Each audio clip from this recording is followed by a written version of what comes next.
So next addiction తర్వాత ఇంకోటి psychiatric problems కూడా ఎక్కువగా ఉంటాయి. అసలు ఏంటి సైకియాట్రిక్ ప్రాబ్లమ్స్, అసలు ఎన్ని రకాలు ఉంటాయి, అసలు ఎలా ఐడెంటిఫై చేస్తాం? ఓకే, ఫస్ట్ ఆఫ్ ఆల్ ఏంటంటే ఎడిక్షన్ వల్ల అయ్యేటువంటి సైకియాట్రిక్ ప్రాబ్లమ్స్ ఉన్నాయి, లేదా వాళ్ళు ఫ్రమ్ బర్తే వాళ్ళకు సైకియాట్రిక్ ప్రాబ్లమ్స్ ఉండి దాని తర్వాత లైఫ్ లాంగ్ యాంటీ సోషల్ గా ఉండే వాళ్ళు ఉన్నారు. 2 టైప్స్ ఉంటారు. సో ఈ ఎడిక్షన్ వల్ల ఆల్కహాలిజం వల్ల ఆల్కహాల్ ఇండ్యూస్డ్ సైకోసిస్ అంటారు. అంటే వీళ్ళలో ఏమవుతుందంటే డిప్రెషన్ ఉంటుంది సివియర్ గా. చాలా మందిలో ఆల్కహాలిక్స్ లో చూడండి ఎర్లీ మార్నింగ్ సుసైడల్ టెండెన్సీ ఉండి సూసైడ్ చేసుకునే వాళ్ళు కూడా ఉంటారు. ఎందుకంటే వాళ్ళలో సెరిటోనిన్ అనేటువంటి డిక్రీజ్ అవడం వల్ల అది ఆల్కహాల్ తీసుకొని బ్రెయిన్ లో న్యూరో ట్రాన్స్మిటర్స్ చేంజెస్ వస్తాయి. వాటి వల్ల అది తగ్గిపోయి డిప్రెషన్ లోకి వెళ్ళిపోతారు. అదొకటి. తర్వాత తీసుకుంటూ ఉండి డోపమైన్ అనేది చాలా సివియర్ అవడం వల్ల అనుమానం అనేది వస్తుంది. అది లేటర్ స్టేజెస్ లో ఆల్కహాలిజం వల్ల వస్తుంది. ఇవన్నీ కూడా సైకియాట్రిక్ ప్రాబ్లమ్స్. సో వాళ్ళకు అంటిల్ అన్లెస్ వాళ్ళు సైకియాట్రిక్ ప్రాబ్లమ్ తో సఫర్ అవుతుంటే ఆ ఎదుటి వాళ్ళు సఫర్ అయ్యి అప్పుడు తీసుకొస్తారు వాళ్ళని.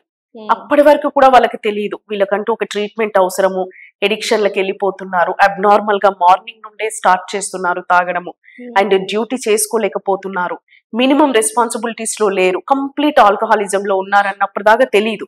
ఎప్పుడైతే వాళ్ళు సైకలాజికల్ గా ఎఫెక్ట్ పడ్డారో అప్పుడు కొన్ని ఫ్యామిలీస్ తీసుకొస్తారు. కొంతమంది ఎడ్యుకేటర్స్ అయితే ఇప్పుడు అవేర్నెస్ ఉంది కాబట్టి ఇట్స్ ఏ డిసీజ్, దీనికి ఖచ్చితంగా కౌన్సిలింగ్స్ కావాలి అని తెలిసిన వాళ్ళు మాత్రం ఇప్పుడు ఈ టైంలో మాత్రం తీసుకొస్తున్నారు రీహాబిలిటేషన్ సెంటర్ వరకు. ఓకే. అండ్ సైకియాట్రిక్ ప్రాబ్లమ్స్ వచ్చిన వాళ్ళతో ఫ్యామిలీ ఎలా డీల్ చేయాలి? అది చాలా పెద్ద మేజర్ రోల్ అండి. నేను ఫస్ట్ ఆఫ్ ఆల్ ఈ అవేర్నెస్ ప్రోగ్రామ్ చేయడానికే మెయిన్ రీజన్ ఏంటంటే ఫ్యామిలీ వాళ్ళు ఇనిషియేషన్ తీసుకోవాలి.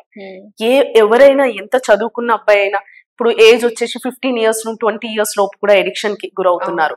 దానికి ఏంటంటే ఫ్రెండ్స్ చూడండి, మీరు 40 ఏళ్ళ వాళ్ళు వచ్చినాక కూడా మేము ప్రోగ్రామ్ కౌన్సిలింగ్స్ లో ఎందుకని మీరు కంటిన్యూస్ గా తాగుతున్నారని మేము కేసు తీసుకుంటే ఫ్రెండ్స్ ఎంకరేజ్ చేయడం వల్ల అంటారు.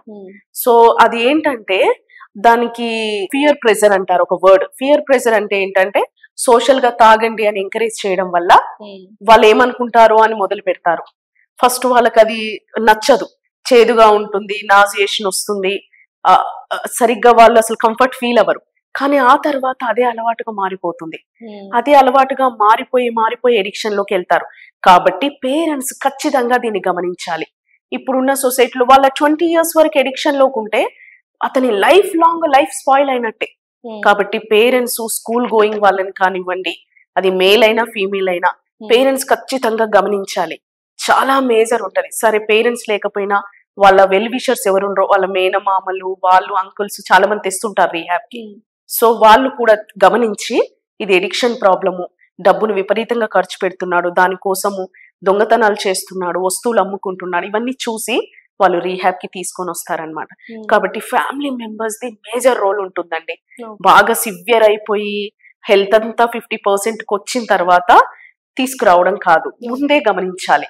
వాళ్ళు ఎలాగూ రారు, వాళ్ళు మారాలని అనుకోరు, ఎందుకంటే వాళ్ళు ఎడిక్షన్ లో వాళ్ళకి తెలియదు. ఫ్యామిలీ మెంబర్స్ ఇనిషియేషన్ తీసుకొని రావాలి. Family members the major role ఉంటుంది. ఎడిక్షన్ వెళ్ళే వరకు మాత్రమే వాళ్ళ రోల్ ఉంటుంది. బట్ మిగిలిందంతా కూడా ఫ్యామిలీ వాళ్ళు ఎంకరేజ్ చేసి ఫోర్సిబుల్ అడ్మిషన్ కూడా ఉంటుంది, విల్లింగ్ ఫుల్ అడ్మిషన్ కూడా ఉంటుంది. Thank you so much Sunitha garu. Thanks. Thank you.